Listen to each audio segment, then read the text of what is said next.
Here's something that's going to start happening at law firms across Australia, if it hasn't already. You call to book an appointment, you want to buy a property or sort out a will or lend money to your son to help him into his first home. Perfectly normal things. Things people do every day. And your lawyer says, before we get started, I need to verify your identity. I need to know who you are, where you live, and if you're acting through a company or trust, I need to know who controls it and who benefits from it. And you think, I've used this firm for over 15 years. You know who I am. What is going on? What's going on is this. From the 1st of July 2026, the law changed, and the change is significant. I'm Sue Ellison-Whyte, and you're listening to The Unsolicitor's Opinion, the podcast that gives you the truth about the law without the jargon. I'm a principal solicitor at Ellison-Whyte Law, which is based in Balnarring on the Mornington Peninsula. And today I want to walk you through something that is going to affect every single person who uses a lawyer, an accountant, a conveyancer or a real estate agent from the 1st of this month. It's called Tranche 2, and it's the biggest expansion of Australia's anti-money laundering laws since nearly 20 years. Let's start at the beginning. Australia has had anti-money laundering laws since 2006, but that's 2 decades. Those laws have only applied to certain types of businesses: banks, financial institutions, casinos, and remittance services, the people moving the money. What they didn't capture, though, were professionals who help structure the transactions: the lawyers, the accountants, the conveyancers, the real estate agents. And that gap, that 2-decade gap, put Australia on the international naughty list. The Financial Action Task Force, which is a global body that sets the standards for combating financial crime, has been telling Australia for years that it needs to fix this, that lawyers and accountants and property professionals were what they call gatekeepers. The people who sit between a client and a transaction, and that leaving them unregulated was leaving a door open for serious money laundering to flow through. Think about it. If you want to move dirty money through Australia or the Australian economy, what's one of the most effective ways to do it? Property. Buy real estate with illicit funds. Let it sit there and then sell it. The money comes out clean. And if the lawyer handling the conveyancing, the accountant structuring the trust, and the real estate agent facilitating the sale aren't required to ask any questions about where you got the money from, that door stays open. The Australian government finally moved to close that door. The Anti-Money Laundering and Counter-Terrorism Financial Amendment Act 2024 passed in Parliament in December 2024, and the obligations for these newly regulated professionals, what the legislation calls Tranche 2 entities, commences on the 1st of July 2026. So, who is captured under the new provisions? Lawyers, conveyancers, accountants, real estate agents, property developers, trust and company service providers, and dealers in precious metals and stones.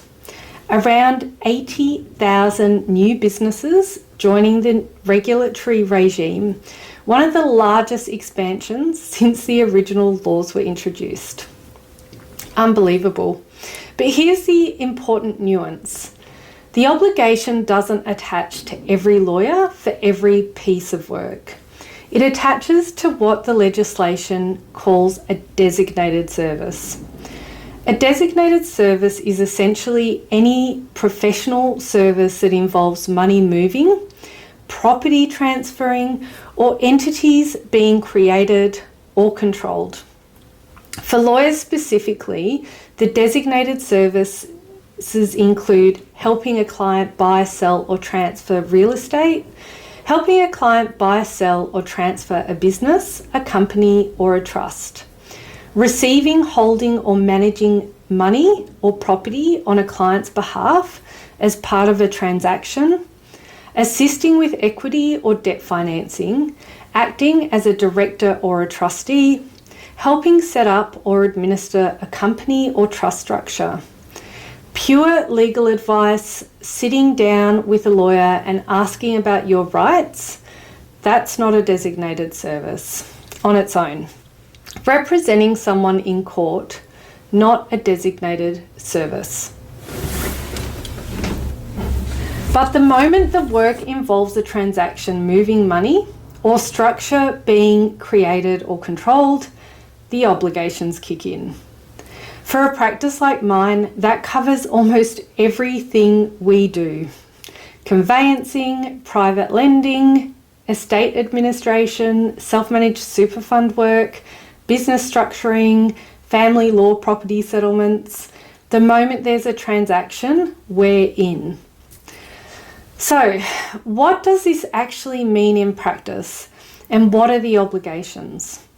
There are 8 core things that firms like mine now have to do.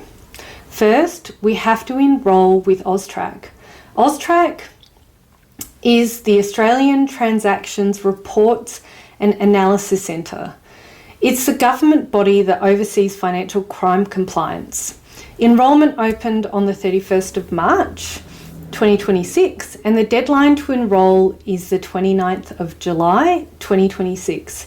So if you're providing designated services after the 1st of July and you haven't enrolled, you're non-compliant from day one. Second, we have to conduct a risk assessment. We need to formally identify and assess and understand the money laundering and terrorism financing risks that are specific to our practice. What type of clients do we work with? What type of transactions? And what geographic connections? What delivery channels? The risk assessment shapes everything else. Third, we need an AML CTF program, a written, documented program that sets out our policies, our procedures, and our controls for managing those risks. This isn't a box-ticking exercise. It's a living document that has to reflect how we actually operate, and it needs to be independently reviewed. Fourth, customer due diligence. This is the one that you will feel the most directly as a client. Before we provide a designated service, we need to verify your identity. For individuals, that means government-issued ID, like a driver's license and a passport. For companies and trusts, it goes further. We need to identify the beneficial owners, the people who ultimately own or control the structure. And we need to understand the nature and the purpose of the transaction. Fifth, sanctions and politically exposed persons screening.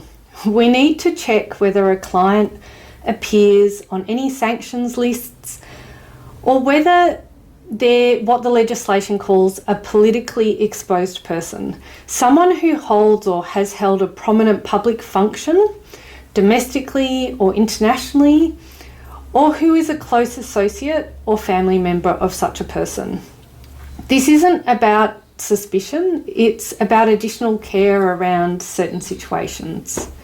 Sixth, suspicious matter reporting. If in the course of our work we form a suspicion that a transaction involves the proceeds of crime or is connected to terrorism financing, we have an obligation to report that to AUSTRAC. This is where it gets really sensitive for lawyers. because it intersects with legal professional privilege. And that intersection, not yet fully settled in practice. What I can tell you is that the legislation has attempted to preserve the core intention of the legal profession privilege, but the boundary between a reportable suspicion and privileged communication is something that the profession is still working through. 7th, record keeping. 7 years. Every client identification record, every transaction record, every due diligence step. 7 years. And 8th, staff training. Everyone in the practice who touches a designated service needs to understand the obligations. This isn't just a principal level responsibility. So now let's talk about what this means for you as a client, because I want to be really clear about this. When your lawyer asks you for identity documents, they're not questioning your integrity. They are not treating you as a suspect, and they're not being overly cautious or bureaucratic for the sake of it. They are complying with their requirements under the law. And frankly, this is actually in your interest as well. The whole point of these laws is to protect the integrity of the property market and the financial system that you participate in. When the person sitting across from your lawyer at a different table, the vendor, the lender, the trustee, has also been through the due diligence, that's a safer system for everyone. And it's a great way to think about it. What can you expect practically? When you engage a lawyer for a conveyance, a loan, an estate matter, a business transaction, expect to be asked for photo ID early in the process. If you're acting through a company or trust, expect to be asked to identify the directors, the trustees, the beneficiaries of that business. Expect that this happens before the work commences and not at the end. And expect that this information is stored securely by your lawyer for 7 years. It will add a small amount of time to the onboarding process, and in exchange you get a profession that is now formally accountable for the integrity of the transaction it facilitates. I mean, it's basically like going to your local bank and doing an over-the-counter transaction. I want to finish with something a little broader. Australia has been behind on this for a long time. The UK, Canada, most of Europe, they have had equivalent regimes in their legal and accounting professions for years. We are an outlier. And the consequences of being an outlier is that illicit funds found their way into our property market and our corporate structures through professionals who were simply never required to ask the right questions. That changes now from the 1st of July 2026. For the clients of Ellison-Whyte Law, and for anyone listening who uses a lawyer, an accountant, or a property professional, the message is this: the extra documentation is not a burden. It is evidence that the profession now operates in the same standard of accountability as the banking system. You know, who doesn't want that?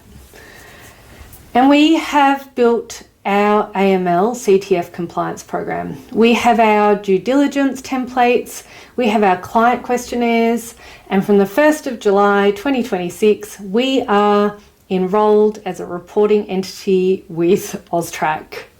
So if you have any questions about what we'll ask you when you next instruct us, please get in touch. We would rather you understand exactly why we're asking than feel uncertain about the process. And if you want to read more, go to ellisonwhitelaw.com.au. We have resources there, or you can book a call with the team directly. So I'm Sue Ellison-Whyte, and this has been the Unsolicitor's Opinion. I'll see you in the next episode. Signing out.